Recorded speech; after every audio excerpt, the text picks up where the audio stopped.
Hi guys, Assalamu Walaikum. How are you all? I hope you are well. Welcome back to my channel in this new video. Today's video, how to put arrow bullet points in Google Docs table. So let's started.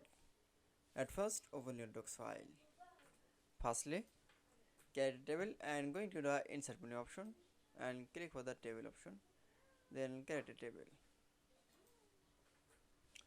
Firstly, then we can see what arrow bullet points is. First column select. I am going to the bullet list main option and click for the arrow bullet points option. It's okay. So again, under columns select, I'm going to the bullet list menu option and click for the arrow option. That's okay.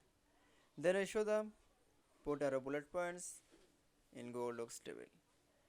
I hope to enjoy the video. Please like, comment, share and subscribe my channel. Thanks for watching my video.